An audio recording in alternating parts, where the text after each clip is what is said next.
Hello, today I'm filming finances while in the middle of a very cheap space hostel. And the reason being is that while traveling, I got vibe checked by my retirement finances so hard. I try to make it better by including all these pretty graphs, but it was still sobering. And actually, I was at a random cafe in Thailand and this random guy started talking to me and we talked about retirement planning and he gave me some tips and I fixed my spreadsheets. That was completely wild that while I was stressing about retirement planning at 25 years old, this guy just came to a cafe and talked to me about it. Anyway, let me show you how I plan my personal finances, my creator business finances, and finally my retirement planning spreadsheet, which I'm not quite done yet, but I just wanted to share. First, I'm not really a numbers or finance girl. I literally only set up these spreadsheets because I love pretty graphs and pretty colors. I am very much an arts and social sciences girl. But these templates I'm about to show you are very simple. So first up is the personal finances. So what I do every time I spend money on something is I log it immediately in my budgeting app. I use Luna. It's so easy to use. And the developer actually named this app after his dog, which is so cute. Then at the end of the week or month, I log all my transactions into this spreadsheet. I don't even log the date or anything, I just put the category down. It makes it so much simpler for me. And the template itself, usually when you at the end of the month, it gets put into the yearly one just so you can see if you're on budget and on track for your goals or not. I have a template link in the description below if you want to check it out. I would highly recommend just starting immediately. Just start small. Because at first I was like, I don't want to start it because I need to figure out what my expenses are first, but I never went back to my bank statements and looked at my expenses. So if you start today and you start logging everything, 1 month from now, you'll know exactly how much you should set your budget for. And usually if it's like a one-time thing, like an Uber, I don't really take Ubers that much, or like traveling, I would just put it under miscellaneous because it's not really like a routine spend. For my business finances, whenever I get an email that I'm getting paid, I actually log it into this spreadsheet. And at the end of the month, I do an income report, which I post on my email newsletter. I'll also link that in the description below. I actually have all my finances on Notion first because I can just add invoices and documents that I need there. But I like to transfer it to a spreadsheet because it's a lot easier for me to make colorful graphs and stuff and use formulas in a spreadsheet. Yeah, so here's an example of the spreadsheet. I'll have all the different revenue streams and I paste these charts in the newsletters that I send out because income reports really inspired me when I was first starting out, and now I want to be that inspiration to others because I feel like I'm not that big yet. So if you are an aspiring creator, maybe you can look at how I structure my business. Always happy to share information, so if you have any questions, make sure to comment them and I'll make a video on it. But I also have graphs splitting up my newsletter versus my Instagram sponsorship revenue. I track my time 24/7, so I also track the ROI on my time, so like how much time I spent on something versus how much money it made me, and whether something was B2C, which is like me selling courses and templates, versus B2B, which is like me selling sponsorship slots to companies. You can see here it's very messy, but it works for me, so it works. And I think that's another important lesson. Like if it's messy but it works for you and you can stick with it consistently, like that's fine. Why try to make it something that it's not? So this vibe checked me so hard. I tried to make a pretty template and it got really complicated. This is absolutely an estimate. I haven't released it to the public as of today because I am kind of scared of making other people panic. It includes tax on your investment returns and all the life expenses like house, kids, car, etc., and all of that stuff. So it got really complicated because I had to be like, okay, how much is inflation?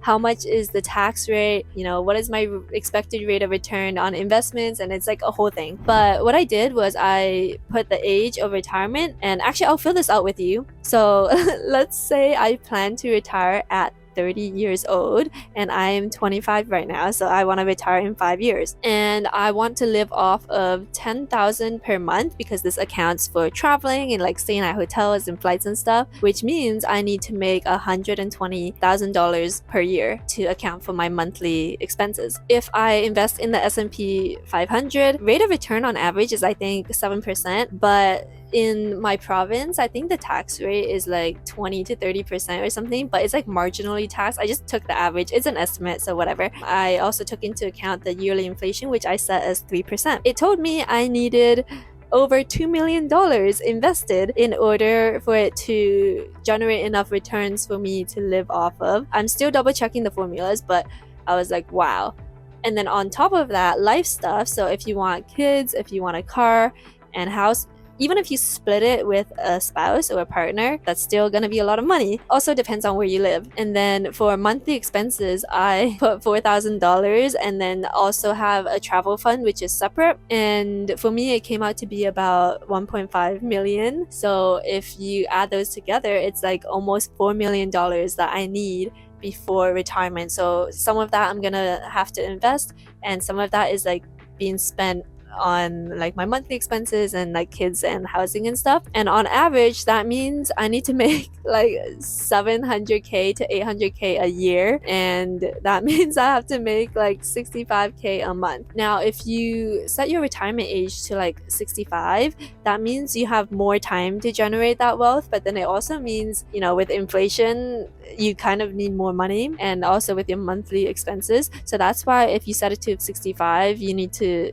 invest more. Also, any finance bros in the chat, please vibe check all of these calculations, because again, I am not a finance expert. I just had to like Google a lot and ask a lot of people and like search up stuff myself. Now if you are overwhelmed after seeing that number, what I would do is I would try to calculate my returns on investment and like how much money I should be investing every month. So I just made a handy calculator for this as well, based on stuff that I researched. Based on all the stuff here, you should be able to see if there's a discrepancy between how much you expect to make from investments and your job and savings and stuff versus how much you expect to spend in retirement and all the expenses, like living expenses before retirement. I also linked a bunch of resources to learn more, but this was a big vibe check for me. Again, any advice on how to make these more accurate would be welcome. I don't even know if I did this right, but just having that number helped me a lot, because I'm like, okay, now I have a goal and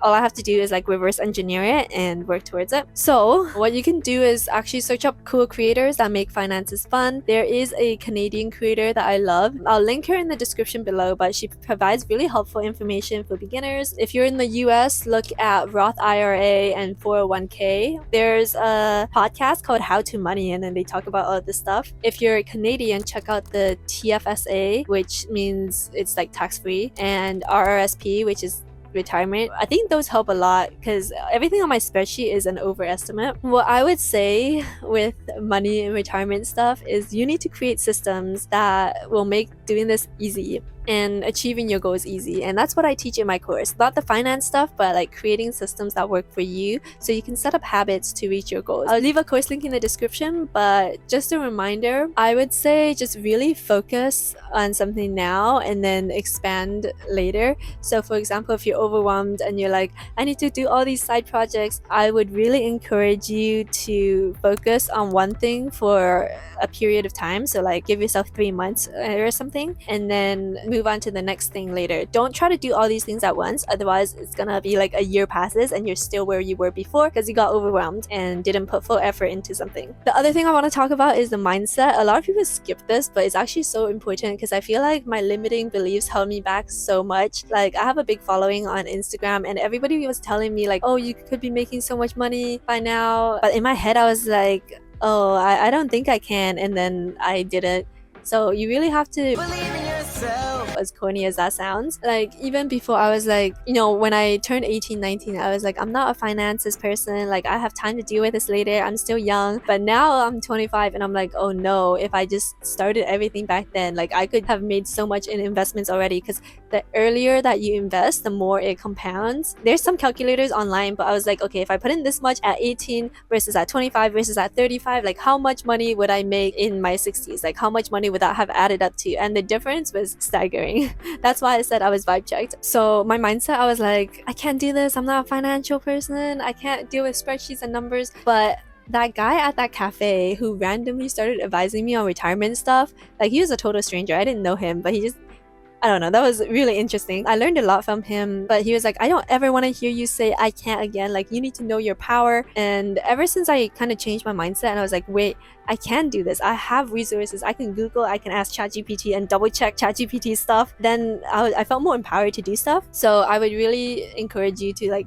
not self-reject before the world has a chance to reject you, because if you believe in yourself and you're consistent, then you'll eventually succeed. Another thing is sometimes I feel like you might feel too young to start family planning and retirement planning and all that, but I would highly recommend you read the book The Defining Decade, because people who like semi-plan in their 20s end up like a lot less like they're falling behind in their 30s. There's a ton of stories in that book, so I would highly recommend you check it out. The last thing I want to talk about is one of my newsletter articles. I talked about social capital versus skill capital versus financial capital. So if you're trying to make money, there's like different stages to it. I see in your early 20s you want to be learning a lot of skills, so I would purchase a lot of courses if you can. I would just try to learn anything online based on what you're passionate about and what you think can make you money in the future. You will learn the fastest through trying your own thing. So when I started my own startup, that was really fun and I learned a lot and gave me a lot of experience. It's not just watching videos like these, but like applying what you're learning from them. And also starting your personal brand, sharing and building in public, that's gonna help you a lot, because no matter what products you launch in the future, if you have that audience, they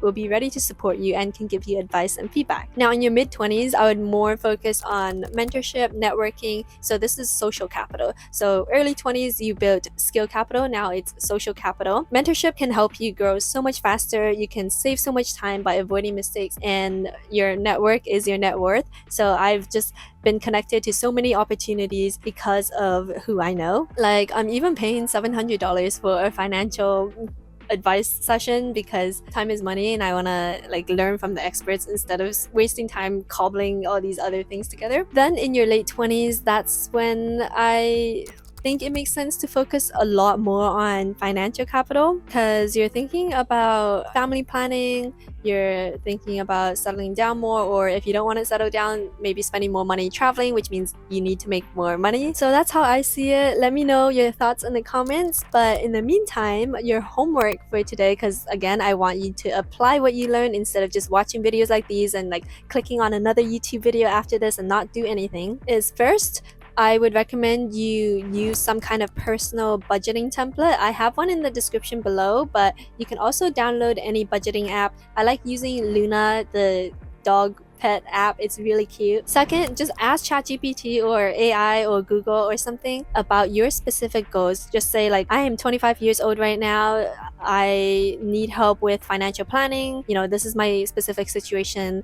Like, you are a financial expert, advisor. Please help me. I'll leave a cleaner prompt in the description below. The last thing is, remember that you have the resources to help you. So if you have any questions from this video, leave a comment. I'll try my best to help and maybe make more in-depth videos about it. Or you can just Google or YouTube and learn anything and just ask people around you. There's probably so many finance experts around you and you don't even know it. And if you don't know any, you should go out there and find people. Search on LinkedIn and just message them, email them. Who cares if they're strangers? The stranger at the cafe randomly came up to me and like changed my whole mindset about money and financial planning. A stranger is just a friend that you haven't gotten to know yet, and you can really learn a lot from other people. So that's your homework for today, and I'll see you in the next video.